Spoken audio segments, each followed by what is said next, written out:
The story of women in the war is multifaceted and diverse, tragic and inspiring. The experience of women is sometimes de-emphasized in historical works, classrooms, and the social narrative at large. It was not until recent decades that specific attention was paid to this as a topic of study.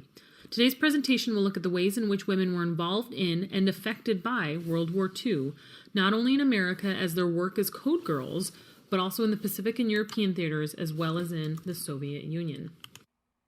Just like the Rosie the Riveter ladies, the Cold Girls rolled up their sleeves and engaged in wartime duties.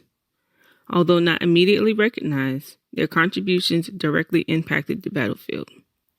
With recruitment from the Navy used in secret letters, highly educated women were invited to Washington, D.C. to backfill cryptanalysis roles normally performed by naval and Army male officers. More than 10,000 women left home to fulfill these duties temporarily until their men returned home from war. Their duties included code breaking, code exploiting, and testing American codes for security. Among these women were Anne Cara Christie and Wilma Berryman, cracked Japanese address codes and used templates to reconstruct the Japanese code books, providing General MacArthur vital intel for his New Guinea and Solomon Island operations. These actions, coupled with Genevieve Grochin's successful cracking of the Purple Machine codes, enabled many victories for the Allied front. Major General Stephen Chamberlain, operations officer for General MacArthur, declared the Cold Girls' contributions shortened the war by 2 years and saved thousands of lives. When the Arlington Hall group code break at the end of World War II, many women returned home to their pre-war lives, while women like Wilma Berryman and Anne Cara Christie stayed on board, continued code breaking. Following the conclusion of World War II, the female codebreakers that made up some 70% of the United States' total code-breaking force did not have to wait long for the recognition that they rightly deserved. In late 1945, the New York Times published a letter between General Marshall and then-presidential candidate Dewey that laid out the significance of the work of these codebreakers, stating that the information obtained by these women proved to be critical in the formation of strategies throughout the war. Members of Congress echoed this sentiment, with one representative, Clarence Hancock, stating that their work saved thousands of precious lives. After the initial period of recognition ended, though, many of the female codebreakers who had served as pioneering presences for women in high-level government positions faced an unfortunate reality, that their intelligence careers might have only lasted as long as the war itself. Codebreaker Dorothy Dot Braden, pictured left on the job, kept it for a time after the war until she married her veteran fiancé and thusly moved to Oklahoma to find a home and start a family of her own. This pattern would be echoed by many women in post-war America as stereotypical gender roles solidified over the coming decade.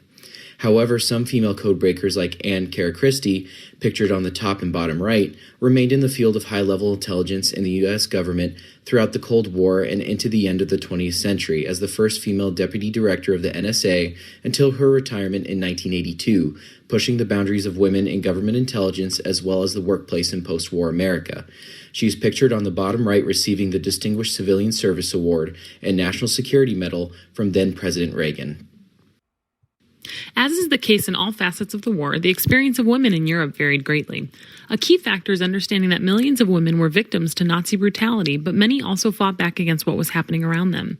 And although non-Jewish women were certainly also victimized during this period as well, for example, Roma women who were subjected to medical experimentation, often leading to sterilization, or German women who were raped by liberating Soviet forces as they moved through the country, it should be remembered that it was the Jewish women of Europe who experienced unprecedented levels of violence and showed unprecedented levels of bravery.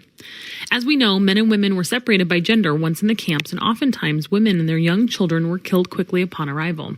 A female-only camp called Ravensbrück opened in May of 1939 and housed an estimated 100,000 women there until the end of the war. Women who survived selection for death were frequently raped or forced to serve as prostitutes in brothels, of which an estimated 500 were in operation for German soldiers. Women who became pregnant with their perpetrators' babies would often be killed or forced to have an abortion as a result.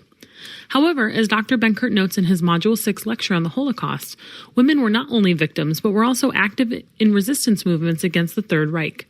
Acting in a variety of ways, many women would gather and distribute information, often secretly passing out informative leaflets. Sophie Scholl, pictured here, was an early Nazi sympathizer in her youth, but turned activist and started working with the White Rose Society to combat Nazi ideology by spreading informative leaflets and pamphlets around the country.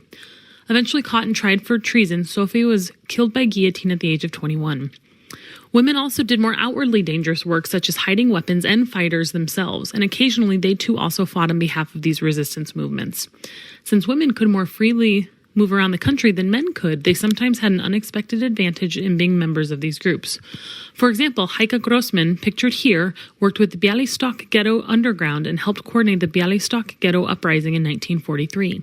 In another instance, Tosia Altman, also pictured here, quote, aided the resistance, smuggling weapons and information into the Warsaw Ghetto and other Jewish enclaves, and survived the infamous Mila 18 bunker massacre by fleeing through the sewers while still groggy from a gas attack, end quote. It is just as important to remember and acknowledge the resistance of women to Nazi persecution while still understanding and appreciating how they were often victimized throughout the war in tragic ways. Soviet women are unique in their participation in the war. While most Soviet women didn't see the front lines early on, many women were sent to the front following the Soviet losses in Operation Barbarossa.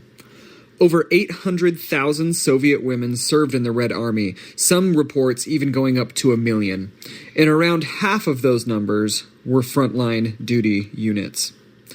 Women made up 3 regiments of pilots, 1 of fighter pilots, 1 of bombers, and the most famous regiment was the 588th Night Bombers.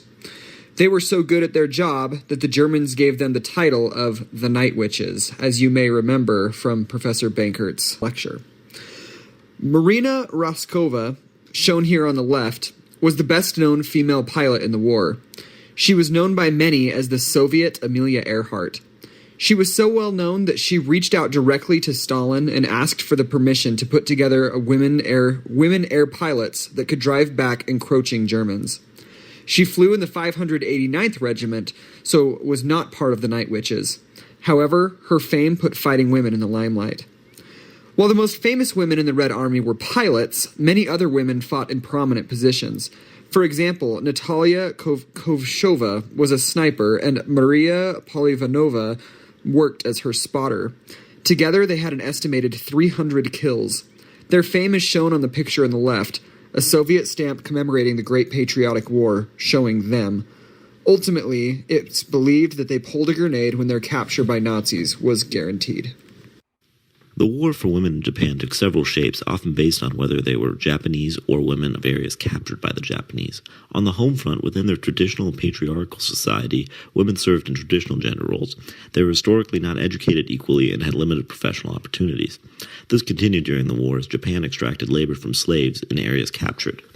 As the war became more dire for the Japanese, women became more involved in the war effort, but not on the scale of women in America, for instance. It was thought that women's best contribution to society was to be a good wife and wise mothers. As part of the civilian population, it is important to note that Japanese women were still largely aware of the atrocities committed overseas through reports such as the Nanjing Massacre in Japanese newspapers. On the other hand, non-Japanese women in war zones were subjected to extraordinary violence.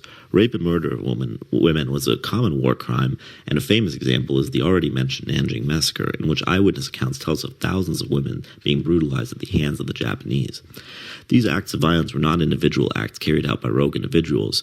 Particularly, the Japanese army had a highly centralized and organized operation that facilitated the mass rape and murder of women under the name of comfort women. These women began being coerced and forced to work as prostitutes as early as 1932 for the Japanese military, with wide-ranging ethnicities and backgrounds.